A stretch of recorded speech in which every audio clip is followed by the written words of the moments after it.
in 2010 in Lubbock, Texas. That's a photograph of, in Lubbock, Texas. And that warehouse right there is owned by a business guy who was a little bit upset about this right here. This was a tent city in Lubbock, Texas. Homeless folks who had nowhere to go were staying there. Lubbock wasn't real keen on that. They weren't thrilled that there was a tent city in their town. Lubbock is not as for as Christian a place as it is, you would think that it'd be more welcoming to people who fall upon hard times and struggle with extreme difficulty. But the city council actually met. They met first in October to take a vote to get rid of this. They're going to make it illegal for that tent city to be there. And when word went out across Lubbock that was going on, tons of college students showed up. I mean, tons. LCU, sure, but also Texas Tech. And they just swarmed that meeting. We're like, you can't do this. So they tabled the issue and thought maybe that was it. Maybe it was done. On December 22nd, when the college students are going to be out of town, just before Christmas, the town council met again, and they made that illegal. Christmas. Let's see, Christmas is a story about a homeless baby, right? Man who kind of needed a tent when he was born. The whole town council there's not an atheist on the thing. It's amazing. Now, as it turned out, that I had a couple of friends who went and sat in a courtroom where this was being adjudicated, and they're like, no, this is legal. We can excise them. We can drive them out of here. But while they were sitting there talking, one of the lawyers for the town was like, well, now, have we also made this plot of land right here illegal? You know, is that, they can't be here? And the judge is looking at it and going, no, that's not part of this law. And my two buddies were homeless advocates. And they're like, what? Where? And this was like on the outskirts. The new tent city, right in the middle of the business district.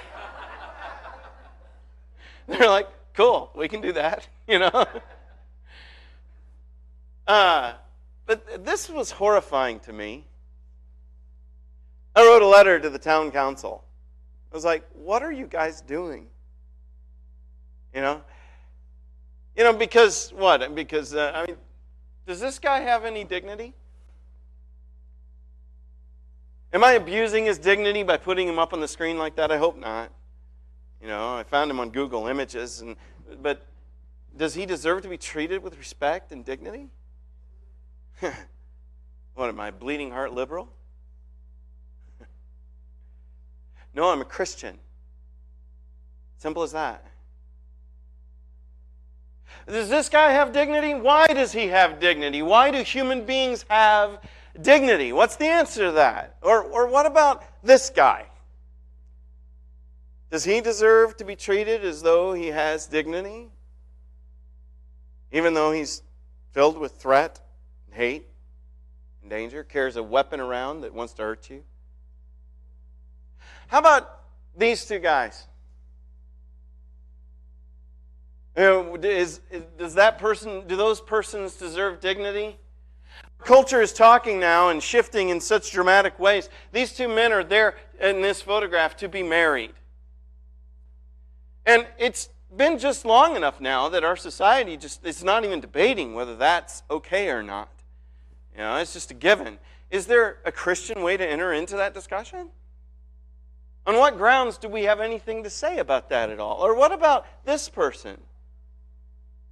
Does this person have human dignity? Does this person even have personhood? Should they be included in the discussion of human dignity? Or now, our society, what is a human? What does it mean to be human? Our society has now determined that there's no such thing as biological sex. At least there's huge chunks of our society that is now determined that male and female are kind of passé, that gender exists on a spectrum, like a rainbow across, all these different shades of gray and of light. Is that what a human being is? How do we enter into that discussion? I mean, should we? Do we belong in that kind of discussion? And on what grounds would we enter it? Why would we have anything to say at all? Or what about the death penalty? Should that be there? Is there things for which we ought to put people to death?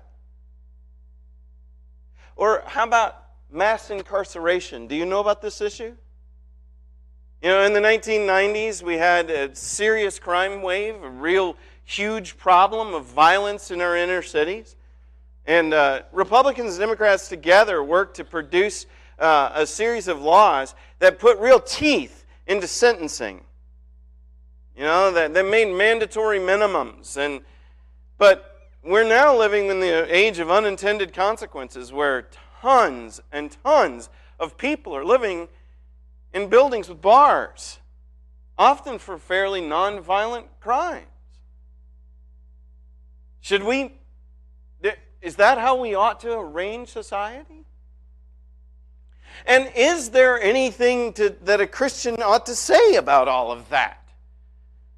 And these things kind of sound like politics. And politics and religion probably shouldn't mix. And you certainly shouldn't talk about them with people. Because the truth is, these questions are all really hard, and if you debate them, you're likely to make enemies. At least, that's been my experience lately. Lately, it seems like in our culture, any one of the things that I just brought up, if you bring it up and you're on the wrong side with somebody, you won't be friends with them anymore. That they won't put up with disagreement, with not loving you. They just will stop. If you're on the wrong side of any societal issue, they will. But what grounds should we even enter in? Do we need to talk about this? This kind of stuff? Because I tell you, the reality is that 10, 15 years ago, almost everything that I put on the screen, society had a different posture towards. You realize that? I mean, if you go back 50 years, none of them that were up there on the screen have the same posture that America's got now. Our culture is shifting constantly. Why is it shifting constantly? Well, it's shifting constantly because of the societal debate. And I tell you folks, it is largely shifting away from us. Where I stand on almost all of those, I stay quiet about for the most part on Facebook. Because if I bring up much of any of them, I know I'm going to get unfriended by a ton of people, and I know a bunch of people are going to get mad at me.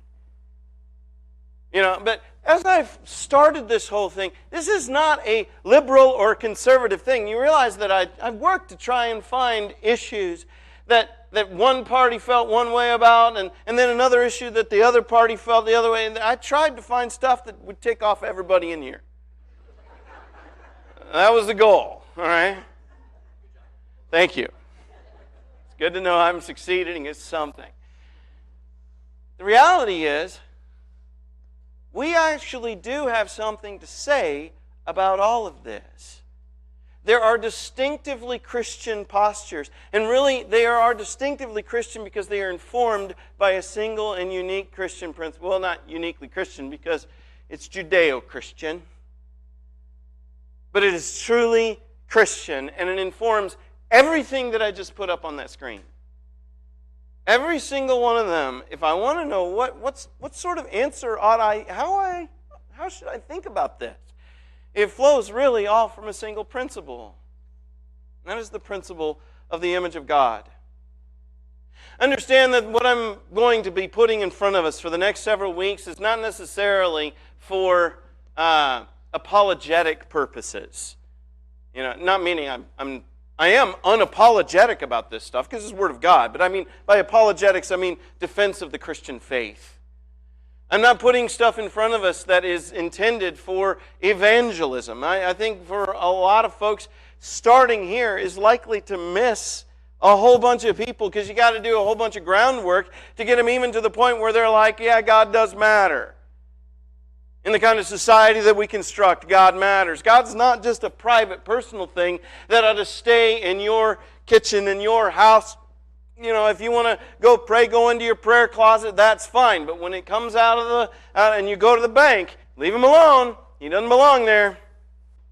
Don't bring God with you into the grocery store or whatever. He doesn't belong in the public square. Increasingly, that's where our world is. And the scary thing is that I'm encountering, sometimes that's where our churches are. That when it comes to matters that are hot-button issues, and by hot-button I mean in our society is pushing hard to change something. It's been one way forever, and now we're going to change it and make it some other way. That becomes a big deal, gets debated, and the folks in Washington, D.C. get all mad about it, and the Supreme Court kindly says, all right, shut up, it's going to be like this. And okay, those kinds of things, we are much more allowing our society to dictate what we believe than our faith. You know, it matters that we want to kind of fit in and go along and not disrupt anybody. I don't want anybody getting mad at me. I want to make sure that... Folks, if this is true, if we are created in the image of God, then that touches on every question related to human beings, period. That means that God's nature is informative to every way that we believe about ourselves and every way that we treat each other. The image of God has got to inform all of that, because it tells us fundamentally what we are. When we believe that God created the universe, that He spoke and there was light, and He spoke and there was dry land, He spoke and there was vegetation, He spoke and there was animals. But in all of His creation, God, for the first several days, He could look across all of it, He couldn't see Himself. He couldn't find anything that was like Him. He could find a lot about Himself. You know, the beauty of the Creator is revealed in His art. You can see a lot about the nature of God in the nature of creation. You want to understand an infinite God? Try to understand the vastness of outer space. Just how very far away things are from each other. You know that the asteroid belt, how many of us have seen The Empire Strikes Back, that old Star Wars movie? Yeah, a lot of us have seen that. You remember the odds of successfully navigating an asteroid field?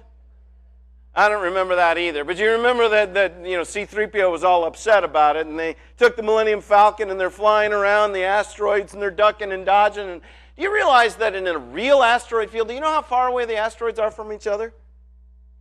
The average distance is 600,000 miles. That's twice the distance from the Earth to the Moon and then some. That's how far apart those things are from each other. The chances of, successfully navigating an asteroid field, the chances of you actually seeing an asteroid as you're passing through an asteroid field are not really very good. There's a reason I'm talking about that. No, yeah. So if you want to understand, sorry, I got into Star Wars. You got to give me a break, right? If you want to understand the concept of an infinite God, He's given us a model for it. And what are the ends of space? Where's the beginning? Where's the end? Ouch. And just the distances between the planet, the distances between the asteroids, good grief, the depth of the ocean will mess with your head. So there's a lot that we can see about God's nature from what He has made. He's revealed a lot of His nature to us. But if you actually want to see something that's like him, how much is a painting like a child? They're pretty different, right? The same person can produce them both, but I have yet to see a painting have a tantrum. Never happened. God in all of the cosmos, as he looks at everything he's created, he's again and again, he's said over and over, that's good, that's good, that's good. And it was all good, right? It is all good. It's beautiful. But he doesn't see himself until he makes you and me. Until he makes persons. God creates something where he wants to be able to see himself. He wants his reflection. He wants to see something that reminds him of him, not just of his vast creativity, but the wonder of his capacity for love. The wonder for his capacity for thought and creativity and ingenuity. He wanted to see himself, something that looked like him. So that's why he creates us. In the ancient world, when a king would set up a rule in a far distant place from himself, where he wasn't going to be able to exercise his authority, the king, and this is actually still practiced to this day, the king would set up an image of himself in a place so that the people who lived there would be able to look and go, that's what my king is right there. I mean, not that. That obviously is, that's his picture, right? That's his sculpture. But that's him. That's what he looks like. You know, throughout the Old Testament and into the New, there are commandments against idolatry. We're never supposed to create one of those things to represent God. Do you know why? He already has. He has placed into his created cosmos something to represent himself and his rule over the earth. Something to have dominion. It's you. No stone can represent him, because how can a stone ever love? No workmanship of metal can ever be like him, because how can a workmanship of metal ever think about justice or the right thing to do? It can't do it. It takes a capacity for love and thought. And those things just don't have it. He's made you to be like him and to represent him to the universe. That's what you're for. When God creates, he speaks. And that's how Moses presents him to us, right? That's how God reveals that he did this. You know, obviously, there's no human observer watching it happen. Right? This is God's revelation. And he said, the way that I do this is I said, let there be light, and there was light. Right? That's how he did it. And then he separates the waters, and he separates the land, and then he goes into those spaces that he's spoken, and he said, let this happen. And he fills those things up. Let the animals come out of the ground. Let the birds and the fish teem in the air and in the sea. You know, he spoke, and he gave things permission to exist. It's interesting that his word is almost a passive word. It's not exactly an order, although it's clearly an imperative, right? He's telling things to come into existence.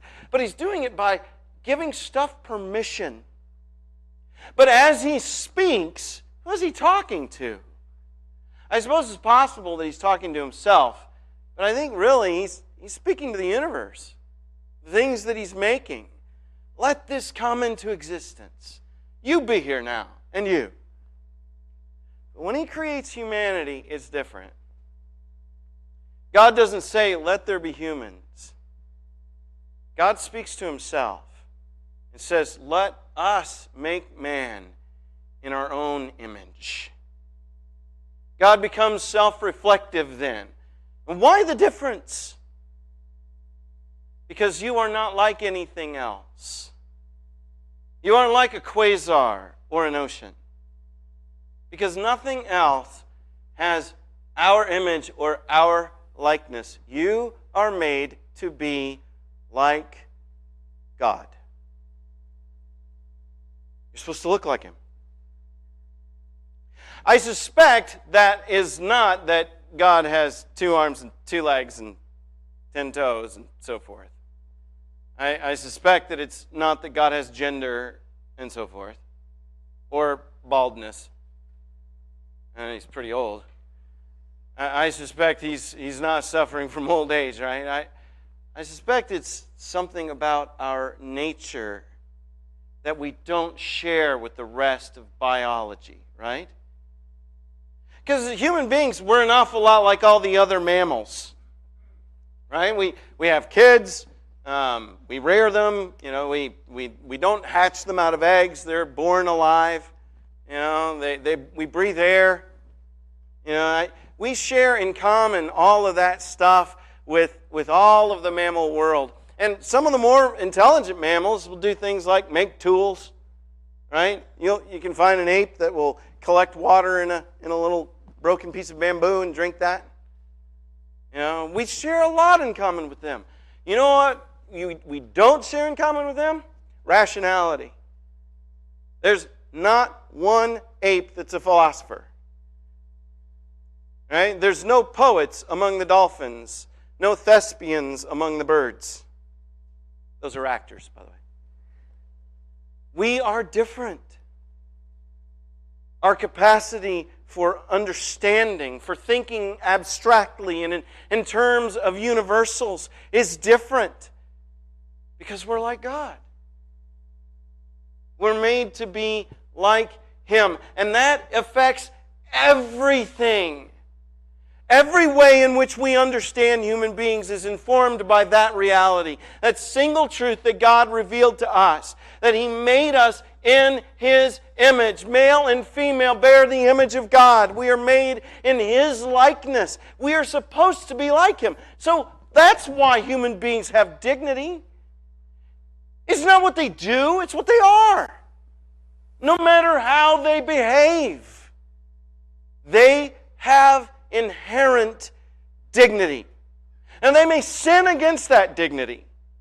They may distort it or break it, but it can't be lost because they're human persons.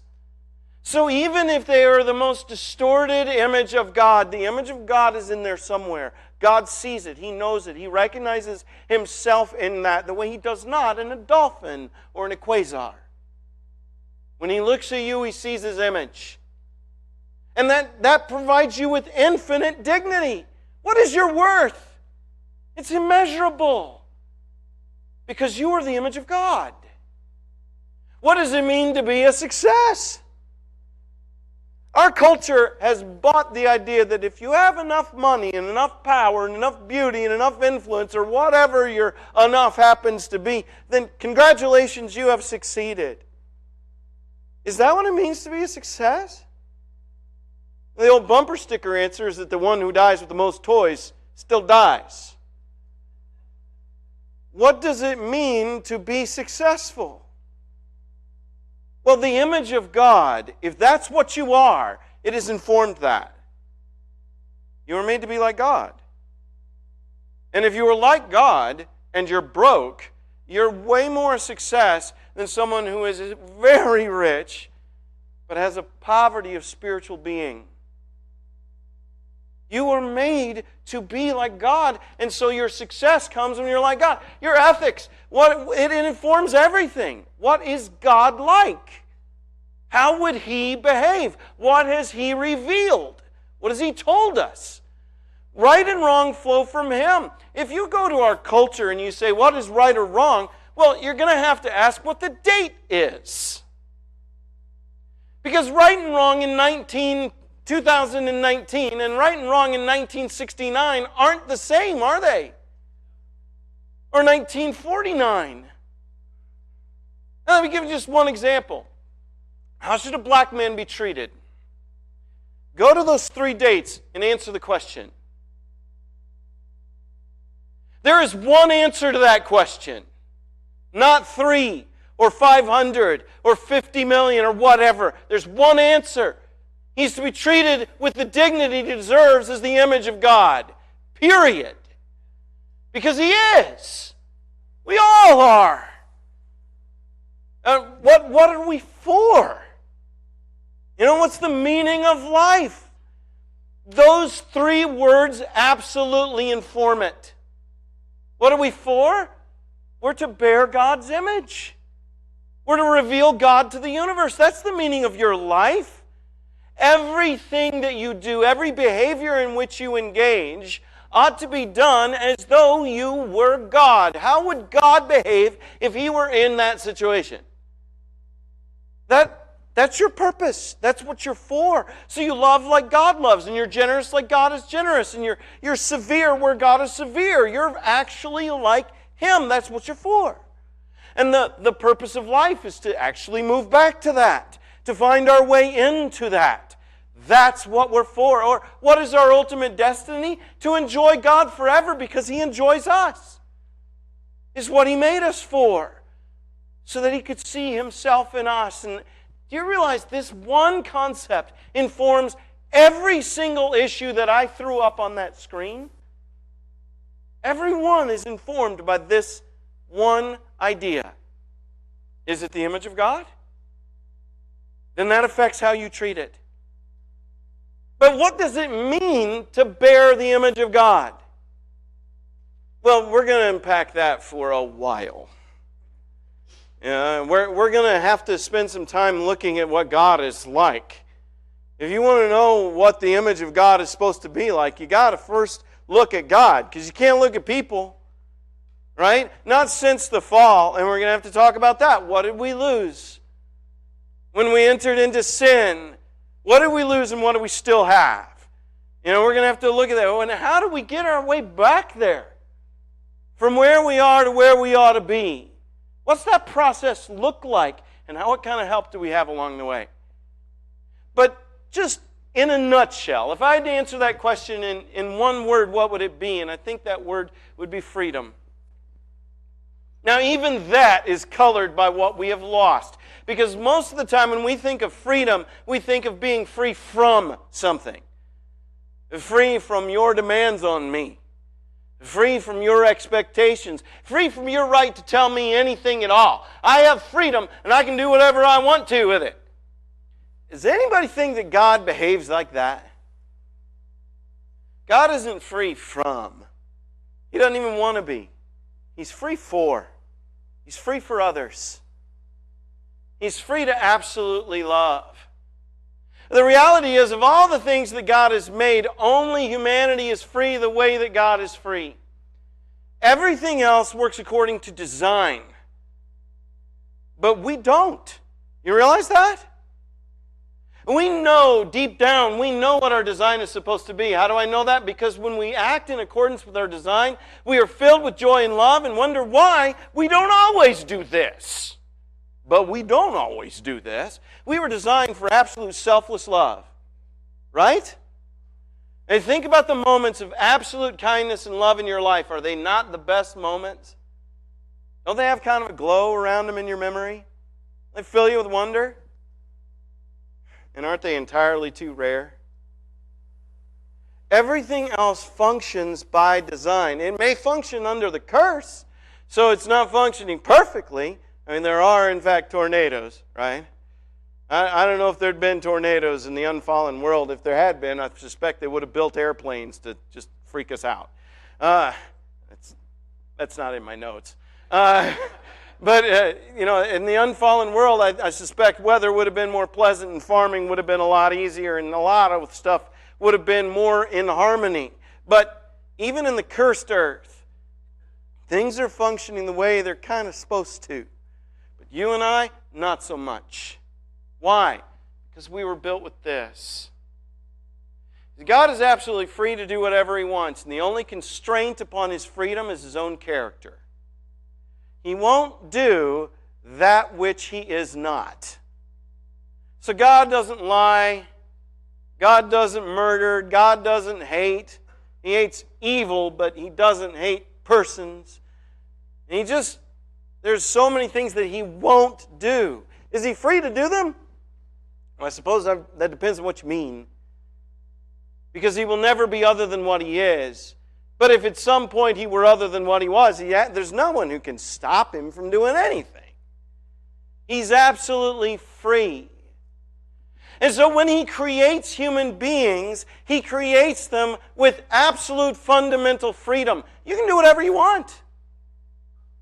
You can believe whatever you want. You can think any way you want to. You can argue with everyone and everything, even God. It's how you're designed.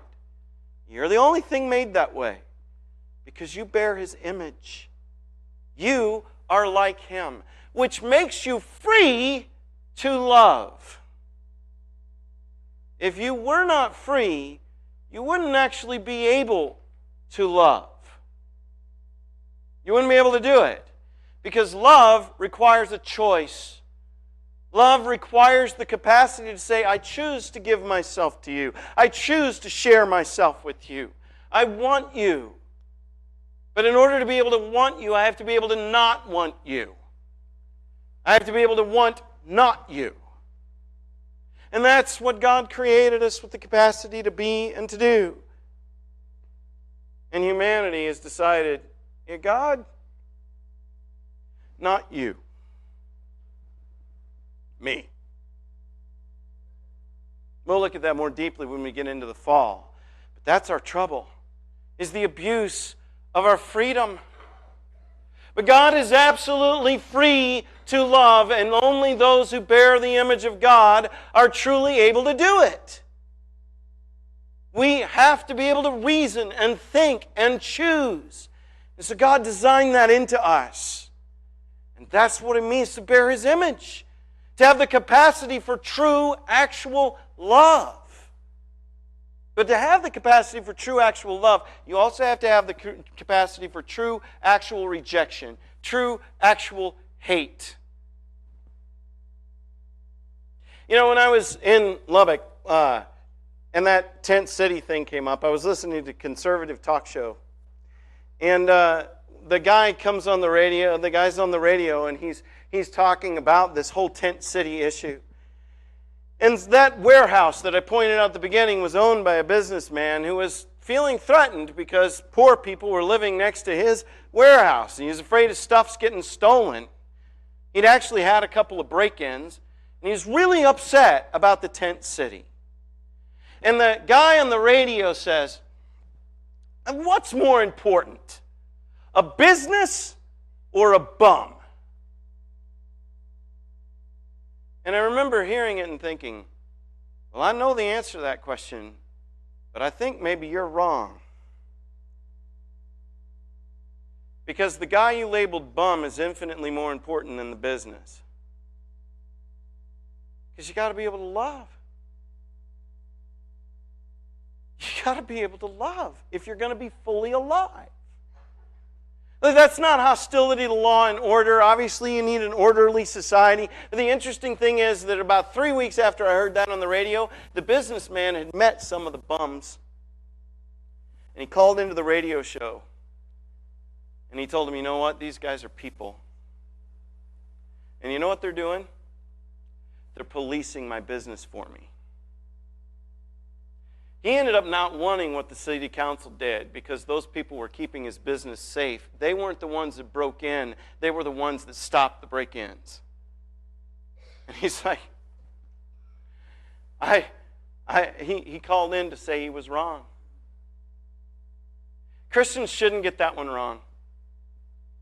Because we ought to be able to do this because we're free to do it. You know, the truth is, someone has come among us to show us. All of those questions that I started out with are really hard. They just are. If you treat them like they're simple, you're not treating them like they're real. They become easier once you start applying this principle to it. But He comes into our confusion. By the way, not this actor, right? But the guy He represents comes in to show us what the image of God looks like. And I tell you what, it's not easy. Because there are times when He is absolutely harsh. There are times when He is incredibly severe. There are times when He comes with the sharp side of His tongue and it's unbelievably mean almost. I mean, whitewashed tombs, that's not real easy to hear. He's talking about you. And yet, He shows us a love unlike anyone else. And ultimately, He does this. He stands up for the weak against the strong and calls for the strong to use their strength for the sake of the weak. And when they won't do it, they did that to him, and he doesn't stop them, even though he had strength that they couldn't imagine. He could have stopped all of it, but he wouldn't. Why not? Because he bore the image of God, and he did it perfectly. And he shows us what it looks like to be what we were always meant to be. The image of God has come among us, and he calls us back to be like him. We are drawn back by Jesus to our original purpose. That's what the image of God looks like. Now here's the great thing. Because you're created in the image of God, you can argue with me. You don't have to believe any of this. You are absolutely free to reject it all, which I actually draw as Exhibit A. But if you accept it, then you've accepted that you have a job. You have a purpose. You have a reason. You have something you're supposed to do. And that is that you are to maintain your own dignity as the living image of God. That the way you live your life speaks constantly about who God is. Everything that you do makes that statement because you bear his image. So you are announcing to the world around you through your Christianity what your God is like. Pour out hate and people will believe that you have a hateful God. Bear the image of God. Maintain your own dignity. And also to treat all other people as though they are a masterpiece. Because they are. Every human person bears the image of God. How are we doing with this? As we look into our own ethics and our own lives, into our own politics, into our own treatment of one another, how are we doing? Are we just like America and accepting all of America's answers, or does our theology and our faith actually color what we believe and how we behave? If you look into yourself today and you're like, you know what, that's convicting to me. I need to be doing better with that. Well, we want to pray with you. We want to help you. It may be that you came here today and you're carrying a weight on your shoulders and it's got nothing to do with the stuff we've talked about, but you don't want to carry that stuff alone anymore. Well, then don't. Let us pray for you. We want to. This is a praying church. Let us pray for you. And if you're not a Christian yet, come join us in becoming more and more like God. Follow Jesus Christ. He's the way to do it. If this morning you're subject to the invitation to God, why don't you come right now while we stand?